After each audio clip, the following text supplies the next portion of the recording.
naye ebintu byonna bigenze mukene manda mmere biki byonna sente zonna ziweddewo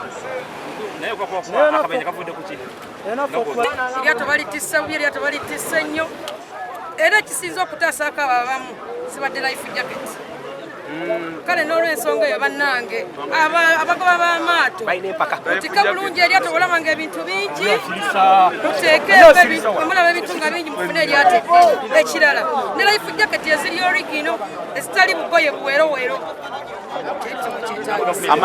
nammwe abasaabaze bannanga batuula ku lyata bagenda otwala mwerwaneko olaba nga eryato litisse nnyo amanya maama nakyanze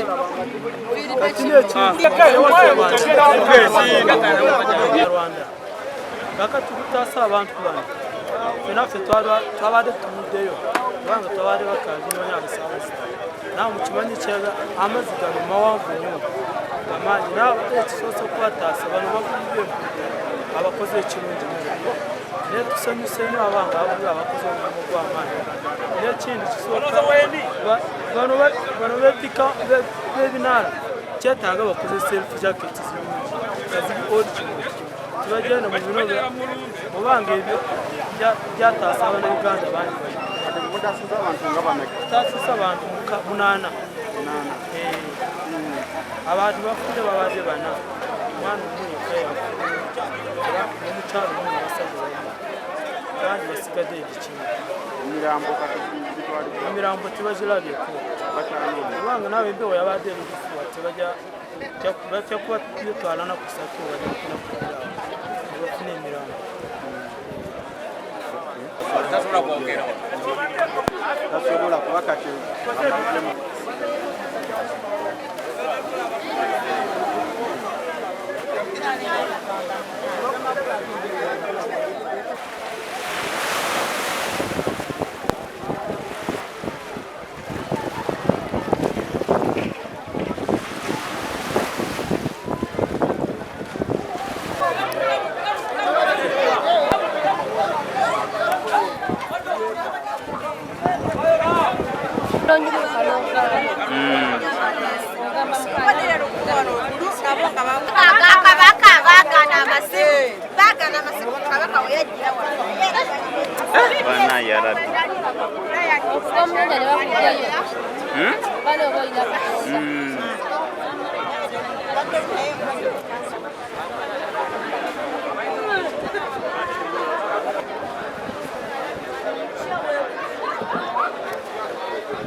sinzira ku mbeera y'ennyanja ffe tugiruddeko era abasinga bagimanyi ennyanja yenna emyezi gyetuukamu gye bayita kisaawa mu lulimi oluvubu kisaawa buba budde bwa biseera bwa mpewo nnyo era abavubi bonna abavuba balina kubeera nga beegendereza abamu bawanika amaato abatya okulumbaga n'empewo eyo. Abamu olw'okuba babeera mu mbeera eyagala onoonya ekyokulya ne beewaliza bagende bakole ki bavube naye kubakuwa nga nkoko we neegamba nti okumira ensanafu olw'okuba eyagala kyakulya n'abavubi kyebakola ki. Kati ebinaala byaffe bino birina entika gye bitikkamu okiwulira olw'okuba nti kati y'omunaala ayagala kukola ssente tasobola agambako nti bane bano bentwala bakola ki bamala oba n'omusabaze yennyininyini okugamba nti kuba naye batebamuwalula kuwaluza okumutwala muki mu lyato n'omusabaze yennyininyini aba alina okwebeereramu okugamba nti eryato litise leero sigenda genda naye akulaga ayagala alinnye eryato ng'alaba lidduse lijjudde nnyo eryato ero baalikolera geegi yaalyo olaba kali akabaati ako buli eryato eritika akakabaati ne kabulirayo liba lisigadde ku lubaawo lumu lwero oludda waggulu kati olubaawo olwo lulizze lyenkana bwe lisobola linsinga n'obuwanvu mbuulira amazima ejjengere linsinga obuwanvu kwaka akabaawo kakamenyini kyerebe kasigaddeko liba ligenda kukola litya jasiti kukuba mu lyato mwennyini n'olwokuba nti olwokwafe abasaabaze naffe tufagalinya bulinya naffe tetweteekako security okiwulira babanga bagamba nti enkera wali eryato tukole ki terigende naye nga tolimu abanaala abamu abagamba nti eryato lijjudde tulekeraawo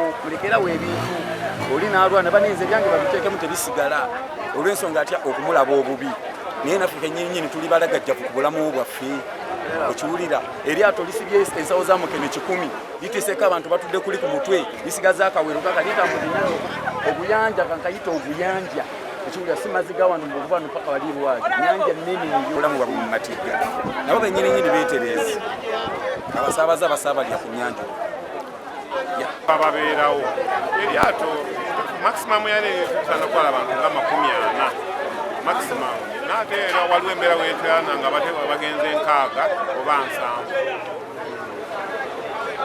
7 eryato erisimba lirina okuba ne life jacket tulina n'ebitabo mwe tuwandiika abantu abo abagenda buli muntu tumuwandiika muno ne tumanya nti eryato ne baba ligenze lirina abantu bwe bati ne waba bagudde kabenje tumanya nti abantu bwe bati ebabadde mu lyato eryo ebibonerezo bye tulina tubajjako yinnyini nga tebanabasimbula naye abantu balina emputu ate abamu badduka ne balinnyira eri ebbali nga tetubalaba kati ogenda okwekanga nga eryato lituta abantu bangi ate nga tebalimu mu kitabo ate nga temubalina temubalayo nga bagenda amanyago mayengo jime endala Katosi tawuni kanso netubatugira bange n'ebitabo biibino biraba ebitabo twebiri tubagamba buli omu alina okuwandiika abantu batwala alina ebintu byatikka ne tubiraba ne bagenda naye abamu batebateeke batuukeyo ne batikkamu abantu ebbali nga tetubalabye gusi musango gwaffe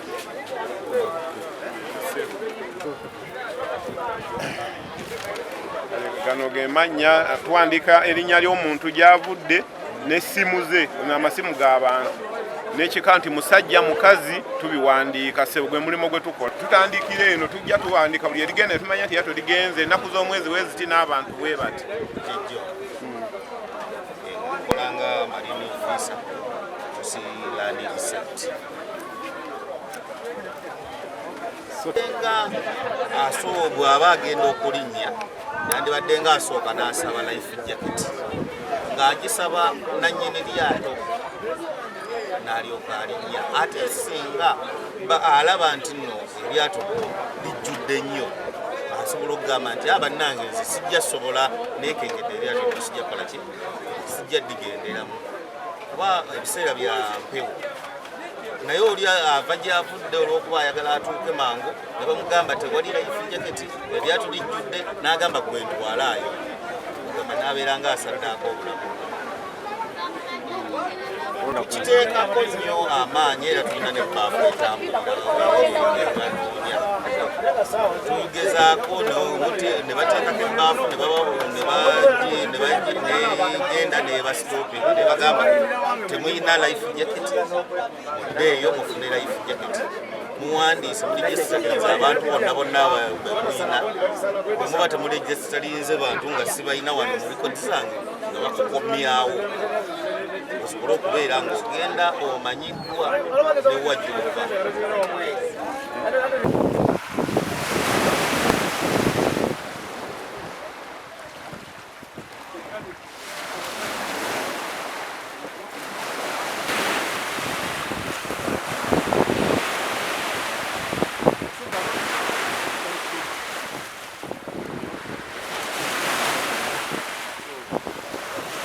agree with you. Life jackets, the way we understand it here in Uganda, people talk about life jackets. But technically, these life jackets are divided into categories. We call them PFDs, personal safety devices. They are life jackets for children. They are life jackets for weak swimmers. They are life jackets for leisure. Because police disturbs them on the water, you go and buy something substandard. Yes. If you weigh 70 kilograms, then you are wearing a life jacket which supports the weight of 50. Definitely you are not going to support, isn't it? Yes. So I think in the future, we pray the government puts no problem. It's the most dangerous month in the year, July. Winds are very high, unpredictable, and there's need to give daily, weather focus on a daily basis. But the problem is, even if we give the weather focus, fishermen will not understand. They will not understand.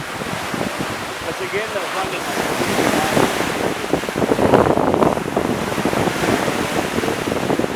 checking some books there. We call them profiling books. We profile people. We want to know who got it from where. Who's going where. Was he safe on board when he was leaving? Unfortunately, some of these lives, we have been getting dead bodies in life jackets. People's interest is profit. That's why they move to substandard life jackets. So I think from here we are going to engage another higher gear. Yes, if you don't have standard life jackets, please, boats must not be licensed.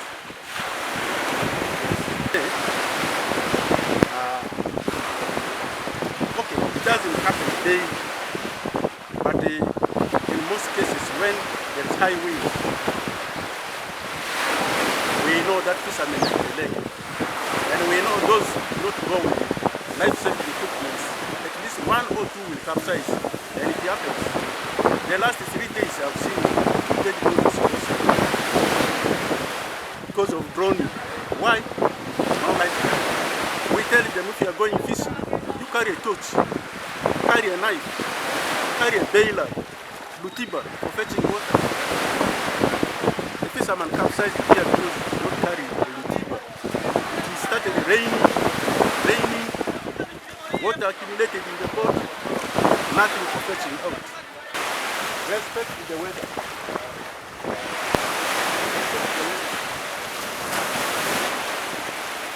Third, the statistics.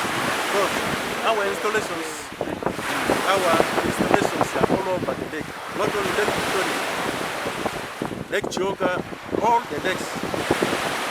So every incident like this one here is captured. So if you want statistics, I can give you the number of the farmer. You can call him right now. They will give you. Now, for instance, there were 11 people on board. 5 are missing, presumably dead. But that is a tentative figure. The owner may not even know how many people are on board because you go picking people at night. You see? So at the end, when dead bodies start coming up on top of the water, you will get 8-10 dead bodies. It's on the depth of the water. The water is very deep. Dead bodies tend to take more time. If it is a shallow by within 24 hours. But like that, they take like 2 days. And the time they come, they will not come from one place to the other side. Each dead body will come at its own time, and the moment it pops up, when it takes, so they take different directions.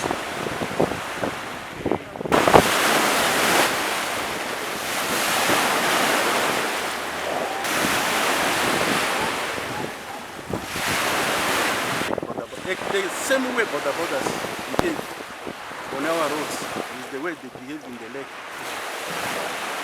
Because somebody, you want to have transport motor, it's just a matter of buying an engine and a boat, you throw in the lake and stuff. So they don't know the rules, navigation rules, they don't understand it. So it is advisable maybe in the future, if somebody puts a transport boat, we want to see how competent is the pilot. If not, can we round them and train them?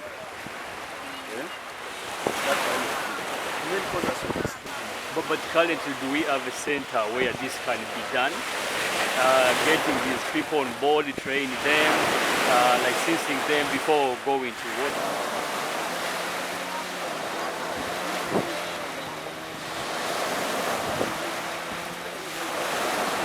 Tubidde essimu ne batugamba eryato lifunye obuzibu wakati wa Jana. Obadde omu ku bataasa tobadde ku lyato eribaddeko obuzibu? Mbadde omu ku bataasa. Era tutuuse mu bulumi obw'amaanyi nnyo ng'abantu tusanzeewo akaato katini nnyo kabayambye awo ne kaba nga kabajja mu mazzi banene abaagundi ab'ebitimba binene bye bakoze eki batuyambye ku bintu ebibadde mu lyato. Abantu ababadde ku lyato mutaasizzaako bameka era abalala? Abantu be tutaasizza abantu 9 kuba babadde abantu 13. Omwenda musobodde obakomyawo bonna nga balala? Omwenda bakomyewo balala. Ate abasigadde bonna babadde Bafiridde n'omwana omuto afudde. Mubalabye? Abo tetubalabye. Obaddeko ku lyato? Yes, baddeko. Era kino kyenjogera esi musawa naye sitemanyi kisawa ntufu eryato lyagwiremu. Ye mumumanyi ono abadde avuga eryato bamuyita ani? Medi atabadde mu lyato eryato bagamba mubaddemu bataasiza basobodde otaasa abantu 9 naye ng'abantu 4 tebasobodde kulabika awamu be bantu 13 babadde mu lyato. Essaawa zino bantu bakyanoonya mirambo gyabwe. N'essaawa zino bakyanoonya bali ababuze. Ate nga si yenjego yokka eyabaddewo yokka, si yenjego yokka eyabaddewo olunaku lw'eggulu, yabadde ku bantu bangi. Wano mu Buvuma waguddewo abavubuka 3 era abo bafiiriddewo. Eri abalume ne wafiirawo omuvubuka omu. Era naye yakoze eki? Nti ku mwezi gw'omusanvu wabaawo abantu abafa bangi. Kiva ku ki? Empewo bagiyita kisaawa. Buli gwa musanvu oba ogw'omukaaga empewo esukka, abantu ne bafa bangi, ate obuzibu kwe buva life jacket. So singa omusaabaze yeegulira ku life jacket yadde ya mitwalo 3 naye neeyongeza life jacket ezikola ki ezirimu twandibadde tutaasa embeera. Ekirala ekyaleese obuzibu ne gavumenti nayo bakubidde kuba ne bajja waliwo ambulensi ey'oku mazzi ng'esobola otaasa obulamu naye nayo yagaanye yasabye mafuta ng'okiwulira bebasoose otegeeza yeddukira mu butikitiki bumeka 2 eba etuusa bali bwe bafiiridde naye nayo yagaanye kyokka nga n'abanaala abali okumpi nabo batya empewo bakutuusa abamu we bakoze eki n'abalala betugenze ne kunyulwa mu mazzi.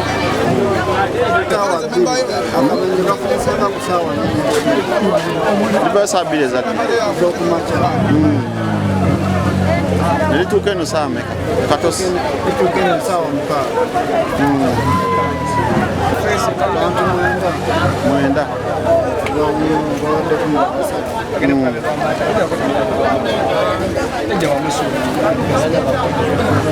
Abaana bafudde baddeko omwana abasajja babiri n'omukazi. Ng'olimeddeko kakuteko kasimba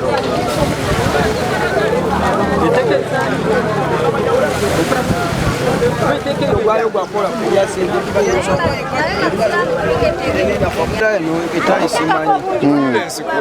eri lwazi wali weesula egenze lwazi weesula anti lwazi owekkuumi weesula mafuta ambulensi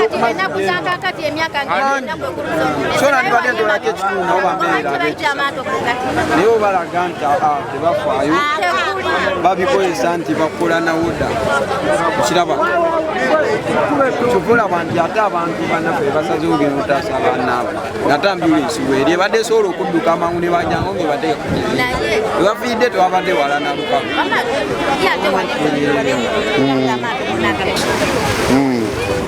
empewo ebeerawo buli mwezi omusanvu empewo ebeera omwezi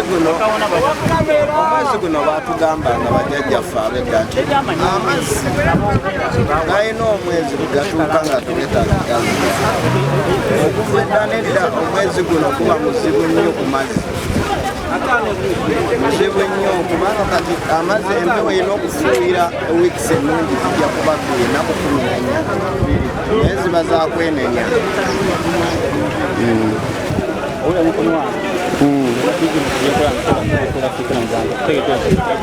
manya gange kasujjejjo nkolanga marine officer kusiland research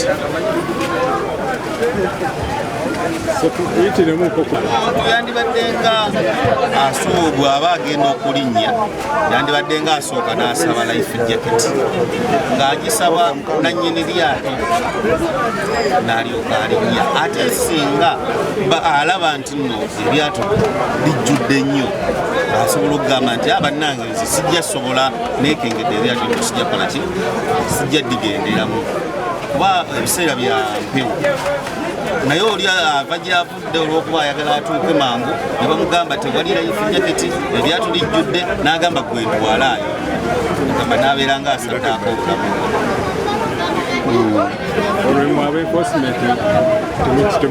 tukiteekako nnyo amaanyi era tulina nebaafu etambulira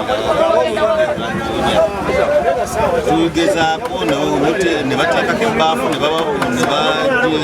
negenda nebasitopinga ne bagamba temuyina life jacket eddeeyo mufune life jacket muwandiise muligisitalinze abantu bonna bonna bemuyina bwemuba temuligisitalinze bantu nga sibalina wano mubikodi zange nga bakukomyawo osobole okubeera nga ogenda omanyiddwa newajjuka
Akuddemu yono wuno anti eryato balitisse empewo tunula wano fe batuyise bwisi saa 12 ogenda okutaasa eryato likoze eki nga liyiseemu tubaddeko abantu 13 tufuddeko bana mwana omu n'omukyala maama we n'abaami 2 balala neryato weryebyao naffe batugambire tubadde ekimbi nga tujja eno Katosi tutise nebatubataasa nkasizaako bana tubasanze kuletabeekutte naye ebintu byo byonna bigenze mukene manda mmere biki byonna sente zonna ziweddewo kutikka bubi eryato balitisse bubi eryato balitisse nnyo era ekisinza okutasaako abamu zibadde life jacket. Kale n'olw'ensonga eyo bannange abagoba b'amaato mutika bulungi eryato olaba ng'ebintu bingi muteekeeko mulaba ebintu nga bingi mufune eryatidde ekirala ne life jacket eziri origino ezitali bugoye buweerowero ekyo kyetagisa nammwe abasaabaze bannange batuula ku lyata be bagenda otwala mwerwaneko olaba ng'eryato litisse nnyo amanya maama amanya bakuse nakyaze Aisha nakyaze Bafiridde kivi amanya go gwana amanya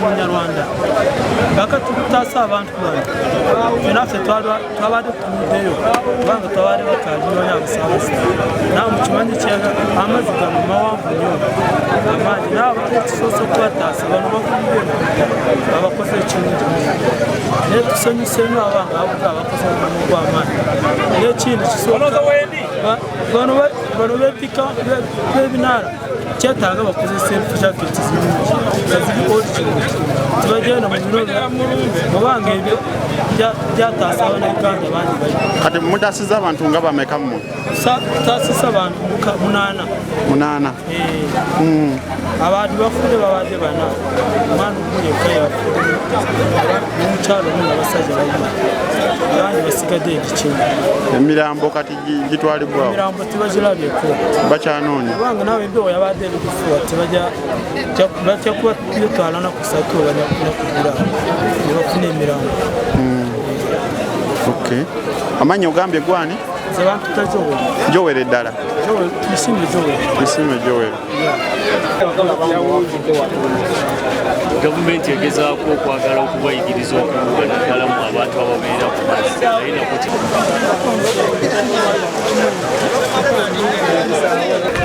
oyo batega ebisiwaani byange waggulu